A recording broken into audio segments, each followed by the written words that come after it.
Orgullo y Prejuicio, escrito por Jane Austen, capítulo 3. Por más que la señora Bennet, con la ayuda de sus hijas, preguntase sobre el tema, no conseguía sacarle a su marido ninguna descripción satisfactoria del señor Bingley. Le atacaron de varias maneras, con preguntas clarísimas, suposiciones ingeniosas y con indirectas, pero por muy hábiles que fueran, él las eludía todas, y al final se vieron obligadas a aceptar la información de segunda mano de su vecina Lady Lucas. Su impresión era muy favorable. Sir William había quedado encantado con él. Era joven, guapísimo, extremadamente agradable, y para colmo pensaba asistir al próximo baile con un grupo de amigos. No podía haber nada mejor. El que fuese aficionado al baile era verdaderamente una ventaja a la hora de enamorarse, y así se despertaron vivas esperanzas para conseguir el corazón del señor Bingley. Si pudiera ver a una de mis hijas viviendo felizmente en Netherfield y a las otras igual de bien casadas, ya no desearía más en la vida, le dijo la señora Bennet a su marido. Pocos días después, el señor Bingley le devolvió la visita al señor Bennet y pasó con él 10 minutos en su biblioteca. Él había abrigado la esperanza de que se le permitiese ver a las muchachas de cuya belleza había oído hablar mucho, pero no vio más que al padre. Las señoras fueron un poco más afortunadas, porque tuvieron la ventaja de poder comprobar desde una ventana alta que el señor Bingley llevaba un abrigo azul y montaba un caballo negro. Poco después le enviaron una invitación para que fuese a cenar, y cuando la señora Bennet tenía ya planeados los manjares que darían crédito de su buen hacer de ama de casa, recibieron una respuesta que echaba todo a perder. El señor Bingley se veía obligado a ir a la ciudad al día siguiente, y en consecuencia no podía aceptar el honor de su invitación. La señora Bennet se quedó bastante desconcertada. No podía imaginar qué asuntos le reclamaban en la ciudad tan poco tiempo después de su llegada a Hertfordshire, y empezó a temer que iba a andar siempre revoloteando de un lado a otro, sin establecerse definitivamente como es debido en Netherfield. Lady Lucas apaciguó un poco sus temores, llegando a la conclusión de que solo iría a Londres para reunir a un grupo de amigos para la fiesta. Y pronto corrió el rumor de que Bingley iba a traer a 12 damas y a 7 caballeros para el baile. Las muchachas se afligieron por semejante número de damas, pero el día antes del baile se consolaron al oír que en vez de 12 había traído solo a 6, 5 hermanas y una prima. Y cuando al día siguiente del baile entraron en el salón, solo eran 5 en total: el señor Bingley, sus 2 hermanas, el marido de la mayor y otro joven. El señor Bingley era apuesto, tenía aspecto de caballero, semblante agradable y modales sencillos y poco afectados. Sus hermanas eran mujeres hermosas y de indudable elegancia. Su cuñado, el señor Hurst, casi no tenía aspecto de caballero, pero fue su amigo, el señor Darcy, el que pronto centró la atención del salón por su distinguida personalidad. Era un hombre alto, de bonitas facciones y de porte aristocrático. Pocos minutos después de su entrada, ya circulaba el rumor de que su renta era de 10,000 libras al año. Los señores declaraban que era un hombre que tenía mucha clase. Las señoras decían que era mucho más guapo que Bingley, siendo admirado durante casi la mitad de la velada, hasta que sus modales causaron tal disgusto que hicieron cambiar el curso de su buena fama. Se descubrió que era un hombre orgulloso, que pretendía estar por encima de todos los demás y demostraba su insatisfacción con el ambiente que le rodeaba. Ni siquiera sus extensas posesiones en Derbyshire podían salvarle ya de parecer odioso y desagradable, y de que se considerase que no valía nada comparado con su amigo. El señor Bingley enseguida trabó amistad con las principales personas del salón. Era vivo y franco. No se perdió ni un solo baile. Lamentó que la fiesta acabase tan temprano y habló de dar una a él en Netherfield. Tan agradables cualidades hablaban por sí solas. ¡Qué diferencia entre él y su amigo! El señor Darcy bailó solo una vez con la señora Hortz y otra con la señorita Bingley, y se negó a que le presentasen a ninguna otra dama, y se pasó el resto de la noche deambulando por el salón y hablando de vez en cuando con alguno de sus acompañantes. Su carácter estaba definitivamente juzgado. Era el hombre más orgulloso y más antipático del mundo, y todos esperaban que no volviese más por allí. Entre los más ofendidos con Darcy estaba la señora Bennet, cuyo disgusto por su comportamiento se había agudizado convirtiéndose en una ofensa personal por haber despreciado a una de sus hijas. Había tan pocos caballeros que Elizabeth Bennet se había visto obligada a sentarse durante 2 bailes. En ese tiempo Darcy estuvo lo bastante cerca de ella para que la muchacha pudiese oír una conversación entre él y el señor Bingley, que dejó el baile unos minutos para convencer a su amigo de que se uniese a ellos. «Ven, Darcy», le dijo, «tienes que bailar. No soporto verte ahí de pie, solo y con esa estúpida actitud. Es mejor que bailes». «No pienso hacerlo. Sabes cómo lo detesto. A no ser que conozca personalmente a mi pareja, en una fiesta como esta me sería imposible.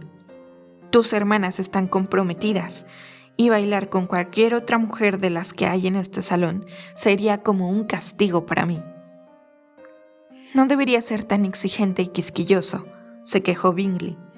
«Por lo que más quieras, palabra de honor, nunca había visto a tantas muchachas tan encantadoras como esta noche, y hay algunas que son especialmente bonitas». «Tú estás bailando con la única chica guapa del salón», dijo el señor Darcy, mirando a la mayor de las Bennet. «Oh, ella es la criatura más hermosa que he visto en mi vida, pero justo detrás de ti está sentada una de sus hermanas que es muy guapa y apostaría que muy agradable. Deja que le pida a mi pareja que te la presente». «¿Qué dices?». Y volviéndose, miró por un momento a Elizabeth, hasta que sus miradas se cruzaron. Él apartó inmediatamente la suya y dijo fríamente: «No está mal, aunque no es lo bastante guapa como para tentarme, y no estoy de humor para hacer caso a las jóvenes que han dado de lado otros. Es mejor que vuelvas con tu pareja y disfrutes de sus sonrisas, porque estás malgastando el tiempo conmigo». El señor Bingley siguió su consejo. El señor Darcy se alejó, y Elizabeth se quedó allí con sus no muy cordiales sentimientos hacia él. Sin embargo, contó la historia a sus amigas con mucho humor, porque era graciosa y muy alegre, y tenía cierta disposición a hacer divertidas las cosas ridículas. En resumidas cuentas, la velada transcurrió agradablemente para toda la familia. La señora Bennet vio cómo su hija mayor había sido admirada por los de Netherfield. El señor Bingley había bailado con ella 2 veces, y sus hermanas estuvieron muy atentas con ella. Jane estaba tan satisfecha aún más que su madre, pero se lo guardaba para ella. Elizabeth se alegraba por Jane. Mary había oído cómo la señorita Bingley decía de ella que era la muchacha más culta del vecindario. Y Catherine y Lydia habían tenido la suerte de no quedarse nunca sin pareja, y que, como les habían enseñado, era de lo único que debían preocuparse en los bailes. Así que volvieron contentas a Longbourn, el pueblo donde vivían y del que eran los principales habitantes. Encontraron al señor Bennet aún levantado, con un libro delante. Perdía la noción del tiempo, y en esta ocasión sentía gran curiosidad por los acontecimientos de la noche que había despertado tanta expectación. Llegó a creer que la opinión de su esposa sobre el forastero pudiera ser desfavorable, pero pronto se dio cuenta de que lo que iba a oír era todo lo contrario. «Oh, mi querido señor Bennet», dijo su esposa al entrar en la habitación. «Hemos tenido una velada encantadora. El baile fue espléndido. Me habría gustado que hubieses estado allí». Jane despertó tal admiración. Nunca se había visto nada igual. Todos comentaban lo guapa que estaba, y el señor Bingley la encontró bellísima y bailó con ella 2 veces. Fíjate, querido, bailó con ella 2 veces. Fue a la única de todo el salón a la que sacó a bailar por segunda vez. La primera a quien sacó fue a la señorita Lucas. Me contrarió bastante verlo bailar con ella, pero a él no le gustó nada. ¿A quién puede gustarle, no crees? Sin embargo, pareció quedarse prendado de Jane cuando la vio bailar. Así es que preguntó quién era, se la presentaron y le pidió el siguiente baile. Entonces bailó el tercero con la señorita King, el cuarto con María Lucas y el quinto otra vez con Jane, el sexto con Lizzie y el Boulanger. «Si hubiese tenido alguna compasión de mí», gritó el marido impaciente, «no habría gastado tanto. Por el amor de Dios, no me hables más de sus parejas. Ojalá se hubiese torcido un tobillo en el primer baile». «Oh, querido mío, me tiene fascinada. Es increíblemente guapo y sus hermanas son encantadoras. Llevaban los vestidos más elegantes que he visto en mi vida. El encaje del de la señora Hortz». Aquí fue interrumpida de nuevo. El señor Bennet protestó contra toda descripción de atuendos. Por lo tanto, ella se vio obligada a pasar a otro capítulo del relato, y contó, con gran amargura y algo de exageración, la escandalosa rudeza del señor Darcy. «Pero puedo asegurarte», añadió, «que Lizzie no pierde gran cosa con no ser de su tipo, porque es el hombre más desagradable y horrible que existe, y no merece las simpatías de nadie. Es tan estirado y tan engreído que no hay forma de soportarle. No hacía más que pasearse de un lado para otro como un pavo real. Ni siquiera es lo bastante guapo para que merezca la pena bailar con él. Me habría gustado que hubieses estado allí y que le hubieses dado una buena lección. Lo detesto». Capítulo 4. Cuando Jane y Elizabeth se quedaron solas, la primera, que había sido cautelosa a la hora de elogiar al señor Bingley, expresó a su hermana lo mucho que lo admiraba. Cuando Jane y Elizabeth se quedaron solas, la primera, que había sido cautelosa a la hora de elogiar al señor Bingley, expresó a su hermana lo mucho que lo admiraba. «Es todo lo que un hombre joven debería ser», dijo ella, «sensato, alegre, con sentido del humor. Nunca había visto modales tan desenfadados, tanta naturalidad con una educación tan perfecta». «Y también es guapo», replicó Elizabeth, «lo cual nunca está de más en un joven, de modo que es un hombre completo». Me sentí muy adulada cuando me sacó a bailar por segunda vez. No esperaba semejante cumplido. ¿No te lo esperabas? Yo sí. Esa es la gran diferencia entre nosotras. A ti los cumplidos siempre te cogen de sorpresa. A mí, nunca. Era lo más natural que te sacase a bailar por segunda vez. No pudo pasarle inadvertido que era 5 veces más guapa que todas las demás mujeres que había en el salón. No agradezca su galantería por eso. Bien, la verdad es que es muy agradable. Apruebo que te guste. Te han gustado muchas personas estúpidas. Lizzie, querida.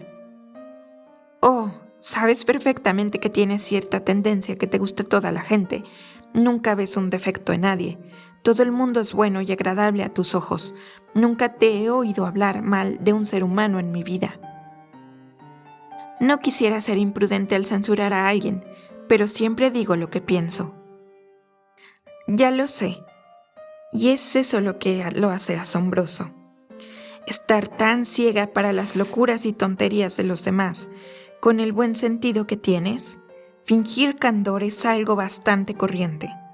Se ve en todas partes, pero ser cándido sin ostentación y premeditación, quedarse con lo bueno de cada uno, mejorarlo aún y no decir nada de lo malo, eso solo lo haces tú. Y también te gustan sus hermanas, ¿no es así? Sus modales no se parecen en nada a los de él. Al principio, desde luego que no, pero cuando charlas con ellas son muy amables. La señorita Bingley va a venir a vivir con su hermano y ocuparse de su casa, y o mucho me equivoco o estoy segura de que encontraremos en ella a una vecina encantadora. Elizabeth escuchaba en silencio, pero no estaba convencida. El comportamiento de las hermanas de Bingley no había sido a propósito para agradar a nadie. Mejor observadora que su hermana, con un temperamento menos flexible y un juicio menos propenso a dejarse influir por los halagos, Elizabeth estaba poco dispuesta a aprobar a las Bingley. Eran, en efecto, unas señoras muy finas, bastante alegres cuando no se les contrariaba y cuando ellas querían, muy agradables, pero orgullosas y engreídas. Eran bastante bonitas. Habían sido educadas en uno de los mejores colegios de la capital y poseían una fortuna de 20,000 libras. Estaban acostumbradas a gastar más de la cuenta y a relacionarse con gente de rango, por lo que se creían con el derecho de tener una buena opinión de sí mismas y una pobre opinión de los demás. Pertenecían a una honorable familia del norte de Inglaterra, circunstancia que estaba más profundamente grabada en su memoria que la de que tanto su fortuna como la de su hermano había sido hecha en el comercio. El señor Bingley heredó casi 100,000 libras de su padre, quien había tenido la intención de comprar una mansión, pero no vivió para hacerlo. El señor Bingley pensaba de la misma forma, y a veces parecía decidido a hacer la elección dentro de su condado, pero como ahora disponía de una buena casa y de la libertad de un propietario, los que conocían bien su carácter tranquilo dudaban el que no pasase el resto de sus días en Netherfield y dejase la compra para la generación venidera. Sus hermanas estaban ansiosas de que él tuviera una mansión de su propiedad, pero aunque en la actualidad no fuese más que arrendatario, la señorita Bingley no dejaba por eso de estar deseosa de presidir su mesa, ni la señora Hurst, que se había casado con un hombre más elegante que rico. Estaba menos dispuesta a considerar la casa de su hermano como la suya propia siempre que le conviniese. A los 2 años escasos de haber llegado el señor Bingley a su mayoría de edad, una casual recomendación le indujo a visitar la posesión de Netherfield. La vio por dentro y por fuera durante media hora y se dio por bastante satisfecho con las ponderaciones del propietario, alquilándola inmediatamente. Entre él y Darcy existía una firme amistad, a pesar de tener caracteres tan opuestos. Bingley había ganado la simpatía de Darcy por su temperamento abierto y dócil y por su naturalidad, aunque no hubiese una forma de ser que ofreciese mayor contraste a la suya. Y aunque él parecía estar muy satisfecho de su carácter, Bingley sabía el respeto que Darcy le tenía, por lo que confiaba plenamente en él, así como en su buen criterio. Entendía a Darcy como nadie. Bingley no era nada tonto, pero Darcy era mucho más inteligente. Era al mismo tiempo arrogante, reservado y quisquilloso, y aunque era muy educado, sus modales no le hacían nada atractivo. En lo que a esto respecta, su amigo tenía toda la ventaja. Bingley estaba seguro de caer bien donde quiera que fuese. Sin embargo, Darcy era siempre ofensivo. El mejor ejemplo es la forma en que hablaron de la fiesta de Meryton. Bingley nunca había conocido a gente más encantadora ni a chicas más guapas en su vida. Todo el mundo había sido de lo más amable y atento con él. No habían habido formalidades ni rigidez, y pronto se hizo amigo de todo el salón. Y en cuanto a la señorita Bennet, no podía concebir un ángel que fuese más bonito. Por el contrario, Darcy había visto una colección de gente en quienes había poca belleza y ninguna elegancia. Por ninguno de ellos había sentido el más mínimo interés, y de ninguno había recibido atención o placer alguno. Reconoció que la señorita Bennet era hermosa, pero sonreía demasiado. La señora Hurst y su hermana lo admitieron, pero aún así les gustaba y la admiraban. Dijeron que ella era una muchacha muy dulce y que no pondrían inconveniente en conocerla mejor. Quedó establecido, pues, que la señorita Bennet era una muchacha muy dulce. y por esto el hermano se sentía con autorización para pensar en ella como y cuando quisiera.